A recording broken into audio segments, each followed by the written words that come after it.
तो नमस्कार दोस्तों, मैं चंद्रशेखर आप लोगों के साथ फिर से आज हम लोग बात करेंगे ट्रॉपिकल मानसून क्लाइमेट और ट्रॉपिकल मारीटाइम क्लाइमेट के बारे में। यानी मानसून और जो समुद्री या समुद्र तटीय जलवायु है उसके बारे में हम लोग बात करेंगे। तो इसके अंदर हम लोग देखेंगे आज tropical climate, tropical monsoon climate, seasons of the tropical monsoon climate, tropical maritime climate, monsoon forest, agriculture development और शिफ्टिंग कल्टीवेशन, ये सारी चीज़ें हम लोग आज इसमें हम लोग डिस्कस करेंगे। तो चलिए फिर हम देखते हैं।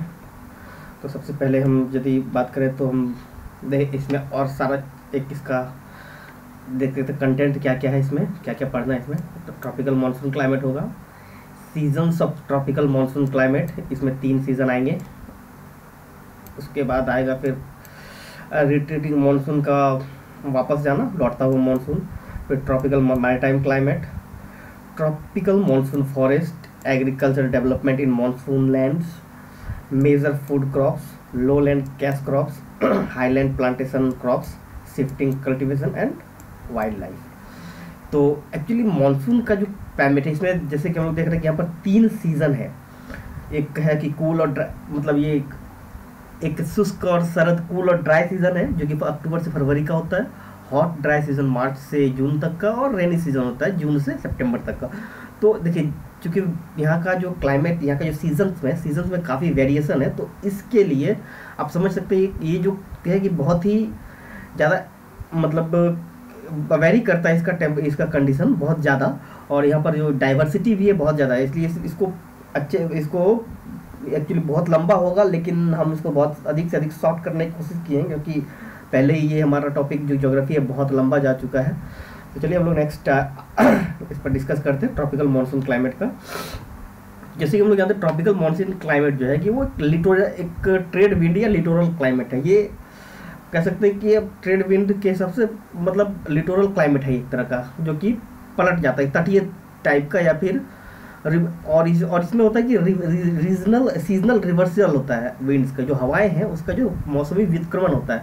अब समय के साथ वो उसकी दिशाएं बदल जाती है। अब जैसे इंडिया में यदि ऑलमोस्ट देखें तो नॉर्दर्न या फिर ईस्टर्न इंडिया में हवाएं 2 तरह से बहती है, एक पश्चिमी और पूरब से। पश्चिम से और बहती है, पूरब से बहती है। पश्चिम से आने वाली हवाएं जनरली वो ड्राई होती है, जबकि पूरब से आने वाली हमेशा मॉइस्ट होती है, वो नम हवाएं होती है। लेकिन और जो पश्चिम से आने वाली हवाएं जो है, जबकि सर्द ऋतुओं में वर्षा लेकर आती है कभी कभार, हालांकि उसको वो एक अलग टॉपिक है, उस पर कभी डिस्कस करेंगे बाद में। फिर है tropical monsoon climate is best development, और ये ट्रॉपिकल मानसून क्लाइमेट है, इसका जो सबसे अच्छा जो विकास होता है ये बनता है कहाँ का, सबसे India, Myanmar, Thailand, Laos, Vietnam, south China और नॉर्दर्न ऑस्ट्रेलिया। लेकिन इसमें इंडिया का जो इंडियन मानसून है, मानसून जो इंडिया में यदि मानसून को समझना है तो इंडियन क्लाइमेट को अच्छे से समझे, जो कि मानसून को सबसे अच्छी तरह से ये रिप्रेजेंट करता है, अच्छी तरह से शो करता है। Basically found beyond the equatorial region between, ये जो है ये देखा जाता है कहाँ का, इक्वेटोरियल रीजन में, कहाँ से 10 डिग्री से 25 डिग्री नॉर्थ और साउथ के बीच में ये इस तरह का जलवायु पाई जाती है, मानसून जिसको कहते हैं। The tropical monsoon climate experiences the abundant rainfall like the tropical rainforest. होता है कि ये भी भारी मात्रा में बारिश देखा जाता है यहाँ पर मानसून क्लाइमेट में भी, लेकिन ये जो होता है कि हाई सन सीजन जो होता है, जो कि जिसके बारे में अभी हम लोग देखें कि जून से सितंबर के बीच में ही ये बारिश होती है। और ये बारिश काफ़ी मतलब ये होता समय और क्षेत्र की बात है। यहाँ पर कई बार बहुत ही छोटे से छोटे क्षेत्र में इसका भारी परिवर्तन देखा जाता है, बहुत ज़्यादा अंतर देखा जाता है। यदि मैं खुद के अनुभवों के आधार पर बात करूं, कल मैं 50 किलोमीटर के आसपास का सफ़र किया था, कहीं से मैं आ रहा था, तो रास्ते में जब मेरा सफ़र शुरू हुआ तो 10 किलोमीटर तक कोई बारिश नहीं थी। 10 किलोमीटर के बाद हल्की हल्की बूंदाबांदी शुरू हुई, और बस कुछ ही 1 से 2 किलोमीटर में भारी बारिश थी, इतनी बारिश कि 100 मीटर तक भी देखना मुश्किल था। लेकिन फिर वही कुछ 10-15-20 मिनट के सफ़र के बाद, ऑलमोस्ट 10 किलोमीटर के सफ़र के बाद बारिश नहीं था, सिर्फ हल्के फुल्के बादल थे। तो आप समझ सकते हैं कि यहाँ पर ये जो मानसूनी क्लाइमेट है ये कितना वेरिएशन होता है।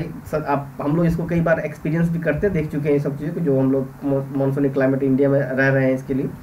तो इन समर अब वो ये मानसून में एक्चुअली होता ही है कि गर्मियों में जो होता है सूरज जो है यो कर्क रेखा तक पहुँच जाती है, और ऐसे में नॉर्दर्न हेमिस्फीयर उत्तरी गोलार्ध जो है बहुत तेज़ी से गर्म होता है, बहुत ज़्यादा गर्म हो जाता है अपेक्षाकृत समुद्र के।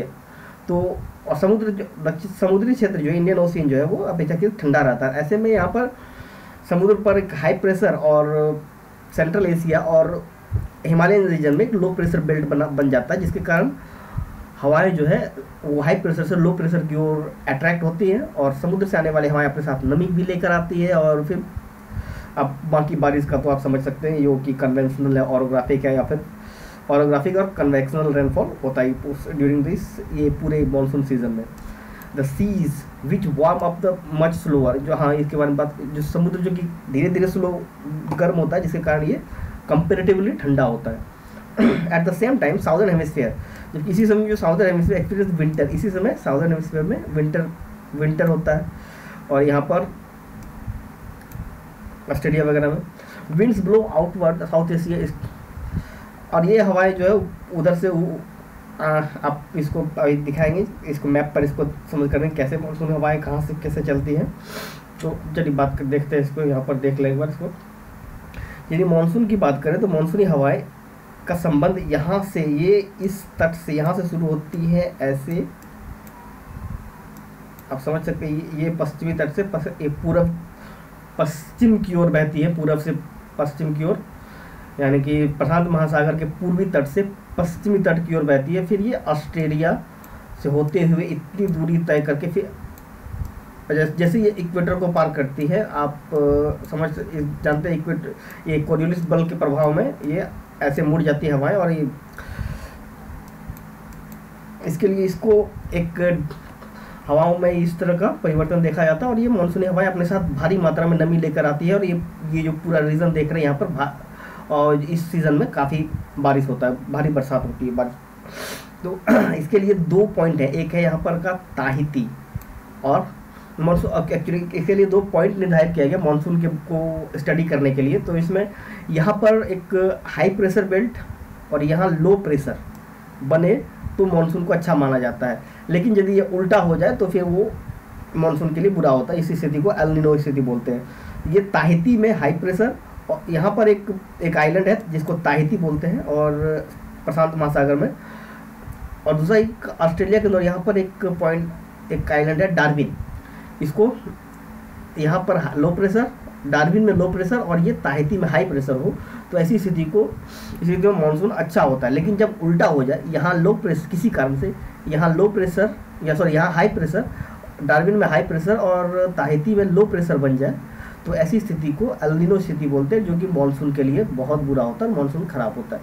एक यहाँ पर एक ड्राउट यानी कि सूखे की स्थिति बन जाती है भारत और इसके आसपास मानसून प्रभावित इस रीजन में। तो ये आप समझ सकते देख सकते मानसून की उत्पत्ति, इसको कभी अच्छे से डिस्कस करेंगे एक अलग एपिसोड में। तो फिलहाल इतना ही मानसून के लिए, क्योंकि मानसून एक बहुत बड़ा टॉपिक है, इसको एक नहीं कई एपिसोड्स की ज़रूरत होगी उसको पूरी तरह डिस्कस करने के लिए, 2-3 कम से कम 3 एपिसोड। तो चलिए हम तो ये है मेनली जो मानसून का जो रीजन होता है मानसूनी बरसात का, ये ऑस्ट्रेलिया का कुछ ये इलाका, और ये इंडिया और इंडो चाइना का जो रीजन है, ये इसका मानसून के लिए मानसूनी बारिश यहाँ होती है। मानसून में होता ये है कि अब जैसे गर्मियों में ये इलाका जो है पूरा गर्म हो जाता है, और यहाँ पर इधर से हवाएं इस ओर बहती है। अब भारत की जो आकृति है प्रायद्वीपीय आकृति, जिसके कारण ये 2 भागों में टूटती है, और इधर से दोनों तरफ से ये आती है, और इस क्षेत्र में ये अल्टीमेट इसका मीटिंग पॉइंट होता है। यहाँ पर 2 जगह इसका अल्टीमेट मीटिंग पॉइंट होता है, पंजाब के आसपास और दूसरा झारखंड और छत्तीसगढ़ के आसपास यहाँ पर, और ये भारी बारिश कराती है। तो ये था हमारा। तो आज चलिए अब आगे देखते हैं ट्रॉपिकल मानसून क्लाइमेट के बाद और कुछ।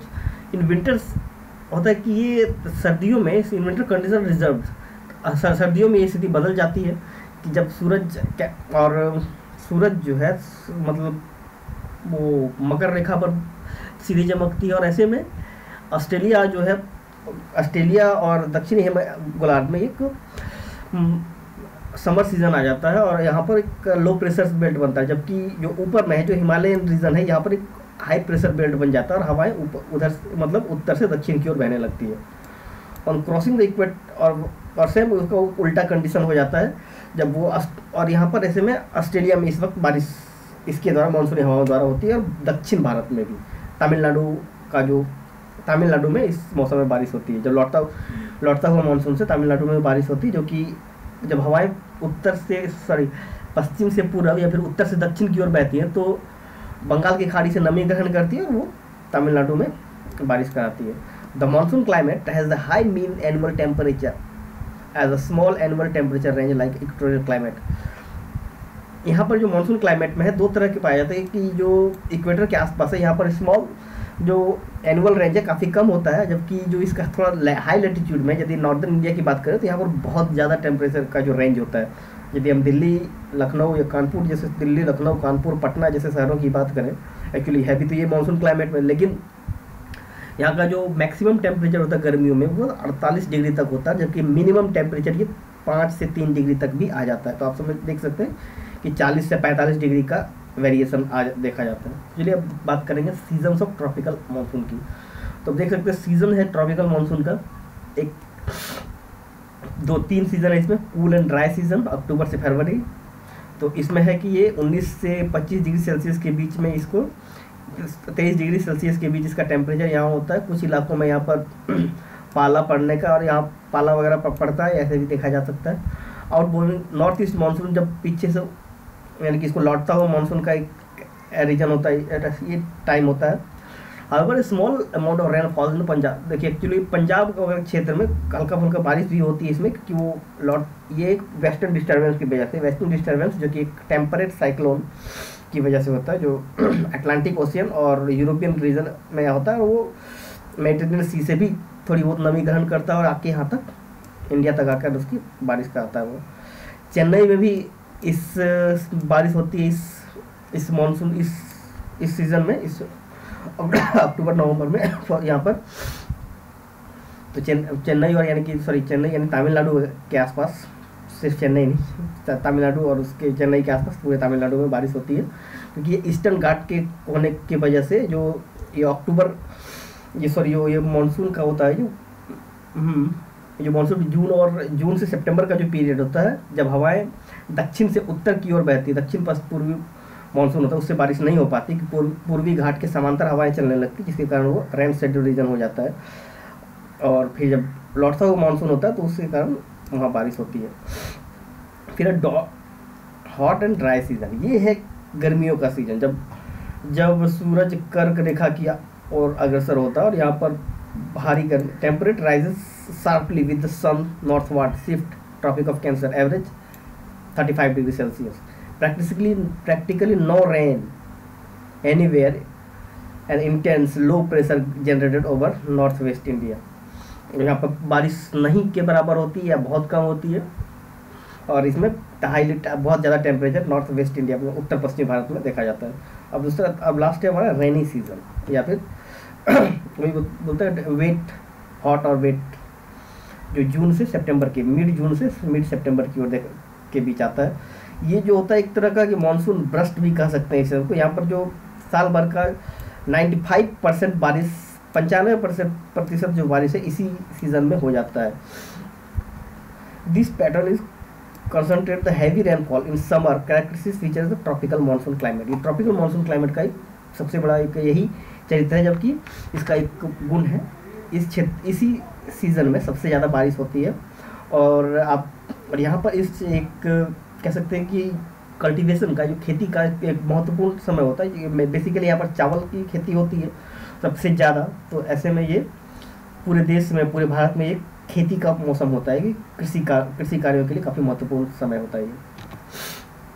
तो आप जो हम एक पहले इसको दिखा चुके थे, आप इसको देख सकते हैं। ये नॉर्थ ईस्ट मानसून, जब ये लौटता हुआ मानसून विंटर के समय हवाएं ऊपर से आ रही है उत्तर से दक्षिण की ओर, जब हवाएं इधर से आती हैं तो कोरियोलिस बल के प्रभाव में ऐसे मुड़ जाती हैं, तो इन क्षेत्रों में बारिश होता है, क्योंकि ये हवाएं बंगाल की खाड़ी से नमी ग्रहण करती है। लेकिन पश्चिमी तट पर बारिश नहीं हो पाती, क्योंकि हवाएं स्थल से समुद्र की ओर बहती है, और ये कूल मौसम में एक ठंडा मौसम, एक सुहाना मौसम बना रहता है इस क्षेत्र में। और यही बात है, जब देखिए ITCZ जो है इंटर ट्रॉपिकल कन्वर्जेंस जोन, ये इस क्षेत्र में आके पहुंच जाता है, और यहाँ पर एक लो प्रेशर बनता है जिसके करीब, जबकि ये समर का जो ये है ये ITCZ जो है इंटर ट्रॉपिकल कन्वर्जेंस जोन, यहाँ तक ये फैल जाता है, आगे बढ़ जाता है, और जिसके कारण इस क्षेत्र में एक लो प्रेशर बेल्ट बनता है और इसको भरने के लिए इधर से दक्षिण से हवाएं आती हैं और अपने साथ नमी लेकर आती है और इस क्षेत्र में जो भारत का जो पूरे भारत में ऑलमोस्ट पूरे भारत में बारिश होती है और अच्छी बारिश होती है। एक लौटता हुआ मानसून है, इसके बारे में हम लोग उसको डिस्कस कर चुके हैं, एक बार आप इसको भी रिटर्न कर लें, रीडिंग कर लें इसका। ट्रॉपिकल एक मरीन क्लाइमेट है, समुद्री जलवायु है। This type of climate experience along the eastern coast of tropical lands. जो ट्रॉपिकल लैंड्स है, जो महाद्वीप का जो ट्रॉपिकल ये विषुवतीय क्षेत्र है, इन क्षेत्रों में इसको देखा जाता है, या फिर इसके ईस्टर्न कोस्ट पर। यहाँ पर this experience between 120 centimetre to 200 rainfall. यहाँ पर 120 से 200 सेंटीमीटर का जो एनुअल रेनफॉल देखा जाता है। इस तरह की जलवायु पाई जाती है west central America, West Indies, north east Australia, Philippines, parts of east Africa, Madagascar, Guinea coast and eastern Brazil. तो इसका एक मैप पर देख लीजिए, ये है इसका मैरीटाइम क्लाइमेट। यहाँ पर ये रीजन है इसका, यहाँ मेडागास्कर और ये भी कुछ साउथ ईस्ट एशिया का भी कुछ जैसे फिलीपींस वगैरह। तो इसमें देखते हैं क्या क्या होता है। यहाँ जो रेनफॉल होता है दोनों तरह से होता है, एक ऑरोग्राफिक भी हो सकता है, कन्वेक्शनल भी होता है, क्योंकि यहाँ पर हवाएं अक्सर मतलब नमी के साथ आया करती, जब मतलब ये मानसूनी क्लाइमेट जो कि गर्मियों में भी और सर्दियों में, यहाँ जबकि यहाँ सर्दियाँ होती नहीं है, यहाँ लगभग ऑलमोस्ट सालों भर बारिश होती है। The tendency towards the summer maximum rain in monsoon lands. एक मानसून लैंड की तरह ही इसमें भी समर में बहुत ज़्यादा बारिश होती है, लेकिन कोई ये निश्चित नहीं है कि ये सिर्फ गर्मियों में ही बारिश होगी। ये जब गर्मी कम हो तब भी यहाँ बारिश होती है। Regions which experience the tropical maritime climate had hot and humid temperature all year round, but annual temperature range is often quite small. सालों भर एक गर्मी महसूस किया जाता है, यहाँ पर गर्म होता है, लेकिन यहाँ पर एक फिर भी कुछ मतलब डिफरेंस होता है, क्योंकि ये इक्वेटर से थोड़ा ऊपर होती, मतलब इक्वेटर से थोड़ा दूर होता है, तो ऐसे में सूरज की रोशनी हमेशा सीधी नहीं पड़ती है, तो यहाँ पर टेम्परेचर वेरिएशन देखा जाता है। Due to the sterile influence of the trade winds, tropical maritime climate is more favourable for habitation. ये जो है ट्रॉपिकल जो क्लाइमेट है उसकी अपेक्षा ज़्यादा हैबिटेबल है, वहाँ रहने लायक है। यदि आप मेडागास्कर को देखें, मेडागास्कर के आसपास सेसिल्स आइलैंड है, या फिर आप चलिए यहाँ पर देख सकते हैं, ये मेडागास्कर है, यहाँ रीयूनियन आइलैंड है, इधर सेसिल्स है, मालदीव्स है। ये काफ़ी मतलब एक सुहाना मौसम होता है इस क्षेत्र का। या फिर फिलीपींस वगैरह क्या हुई हैबिटेबल, यानी कि इक्वेटर से इस रीजन से थोड़ा ज़्यादा ही हैबिटेबल होता है। तो ट्रॉपिकल मानसून, अब देखते हैं ट्रॉपिकल मानसून फॉरेस्ट की बात करेंगे। तो जैसे हम लोग सीज़न में देखते हैं वेरिएशन है, 3 तरह के सीज़न पाए जाते हैं। तो यहाँ का जाहिर है कि यहाँ की जो वनस्पतियाँ हैं, वनस्पति भी उस अलग अलग प्रकार की होंगी, क्योंकि हर किसी का ग्रोथ और फ्लावरिंग और फ्रूट फल देने का सीज़न अलग अलग होगा। तो नेचुरल वेरिएशन ऑफ, तो और उसके जो है उसके जो रेनफॉल है उसके अमाउंट पर डिपेंड करता है। यहाँ पर जनरली फॉरेस्ट जो होता है डेसिडुअस होता है, पतझड़ वन पाए जाते हैं, क्योंकि ड्राई पे अब हम जानते हैं कि जो शुष्क मौसम में जो पेड़ पौधे होते हैं अपने पत्ते गिरा देते हैं, इसका कारण बायोलॉजी में हम लोग सबने पढ़ा है इसको।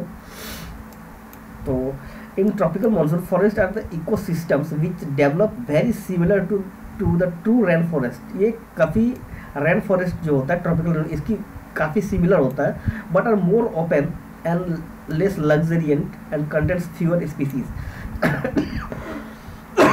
सॉरी। जबकि यहाँ पर जो है स्पीसीज बहुत कम ही स्पीसीज पाए जाते हैं, और यह बायोडाइवर्सिटी इक्वेटोरियल रेन फॉरेस्ट की अपेक्षा बहुत कम होती है। The layer structure of the forest tree consist the, यहाँ भी लेयर में फॉरेस्ट पाए जाते हैं कैनोपी के आधार पर उसके, जिसकी ऊंचाई 200 से 25 से 45 मीटर तक होती है, और यहाँ पर एवरेज रेनफॉल 100 से 200 सेंटीमीटर की होती है। Most of the forest yield valuable timber, यहाँ पर मतलब ये कीमती इमारती लकड़ी देखने को मिलता पाया जाता है इसमें। अब देख सकते हैं ये हार्डवुड सच एज जो कि टीक है, रोजवुड, साल, सैंडलवुड, शीशम, बनियान। लेकिन यहाँ पर जो यदि इंडिया की बात करें तो यहाँ सबसे ज़्यादा ये है साल, सैंडलवुड, शीशम और ये बनियान। बनियान यानी ये बरगद, पीपल वगैरह। और इसमें एक और टीक भी, जिसको टीक को हम लोग सागवान भी कहते हैं। सागवान का भी बहुत ही इम्पोर्टेंट और महंगा यहाँ का एक इमारती लकड़ी है जो कि इस क्षेत्र में पाई जाती है। Among the hardwoods the teak is extensively used for ship building, furniture and other construction purpose. ये शिप जहाज़ों के निर्माण में, क्योंकि ये लकड़ी मजबूत और हल्की होती है और वाटर रेजिस्टेंट होती है, तो इसके लिए शिप बिल्डिंग में और फिर इमारती लकड़ी वगैरह या फिर शिप बिल्डिंग और फर्नीचर वगैरह के लिए इस्तेमाल होता है। और ये बहुत महंगा भी होता है। तो आप देख सकते हैं इसका एक फ़ोटो है जो कि यहाँ का एक फॉरेस्ट का जो लेयर में देख सकते हैं, यहाँ भी है इसका एक। यहाँ से आप देख सकते हैं एक घास फूस का है, फिर एक छोटी झाड़ियाँ हैं, फिर ऊंची झाड़ियाँ, फिर ऊंचे पेड़ और फिर सबसे ऊंचे। मानसून फॉरेस्ट पे यदि हम बात करें तो नॉर्मली इस तरह देख सकते हैं, लेकिन मानसून फॉरेस्ट को हम जब मानसून क्लाइमेट को डिस्क्राइब करें तो वो अलग अलग फॉरेस्ट है। उसमें बहुत सारे 3 तरह का आएगा। एक रेन फॉरेस्ट भी आएगा, उसमें डेसिडुअस फॉरेस्ट भी आएगा, और वो कॉनिफेरस वेजिटेशन वाला भी आता है। तो इसको चलिए कभी किसी और एपिसोड में इसको पूरा डिस्कस करेंगे जब इंडियन ज्योग्राफी पढ़ेंगे उसमें। तो agriculture development monsoon lands, agriculture यहाँ का मेजर फूड क्रॉप्स है। इसमें देखिए जैसे कि हम लोग पहले बात कर चुके हैं, यहाँ बहुत ज़्यादा वेरिएशन है यहाँ के क्लाइमेट और तो उस वजह से एग्रीकल्चर में भी यहाँ राइस भी है, सबसे इम्पोर्टेंट है, वीट भी है, गेहूँ भी। अब गेहूँ आप चावल की खेती के लिए अब समझ सकते हैं, कहा जाता है कि 1000 लीटर पानी 1 किलो चावल के उत्पादन के लिए ज़रूरत होता है। और इसके लिए 20 डिग्री से ऊपर टेम्परेचर हमेशा 20 डिग्री से ऊपर होना चाहिए, क्योंकि वहीं गेहूं के लिए पानी की कम मात्रा और टेम्परेचर भी कम, 20 डिग्री से नीचे 15-16 डिग्री के आसपास का टेम्परेचर चाहिए इसको। मिलेट्स बिल्कुल भी कम पानी चाहिए। sorghum, चना, ग्राम, मेज और बीन्स, ये सारा यहाँ का जो मेन क्रॉप्स है। बीन्स यानी कि बीन्स में आपका सोयाबीन हो सकता है, अरहर होगा, लोबिया वगैरह है, मूंग, अरहर, सोयाबीन, लोबिया, ये बहुत सारी अलग अलग वैरायटीज़ है बीन्स की। तो अब इसमें भी अब देखते हैं कि लो लैंड क्रॉप्स है। जो ये तो मेन फसल था, लेकिन लो लैंड्स में क्या कैसे कैसे क्रॉप्स उगाए जा सकते हैं। जैसे कि इंडिया, जावा, जैसे शुगर कैन है, गन्ने की खेती बहुत अधिक मात्रा में की जाती है। इंडिया, जावा, क्यूबा, जमैका, फार्मोसा, त्रिनिदाद और बर्बाडोस, जिसमें कि क्यूबा को आप समझ सकते हैं कि कभी चीनी का कटोरा कहा जाता था, क्योंकि बहुत अधिक मात्रा में गन्ने की खेती की जाती है। हालांकि अब इंडिया में भी किया जाता है। चीनी का इंडिया सबसे बड़ा उत्पादक देश है दुनिया में। Jute, Ganga Brahmaputra delta, India and Bangladesh, Bharat और बांग्लादेश में जूट की खेती की जाती है। जूट में भी इंडिया का कह सकते हैं कि सबसे बड़ा उत्पादक है, हालांकि आज जूट उतना इम्पोर्टेंट नहीं रह गया है। मैनिला हेम्प या अबाका, फिलीपींस, और भी बहुत सारे क्रॉप्स हैं, जैसे कि है इंडिगो, नील है, कॉटन, केला, नारियल वगैरह ऐसे फसल हैं जो कि इस क्षेत्र में इसकी खेती की जाती है। अब है नेक्स्ट हमारा प्लांटेशन क्रॉप्स।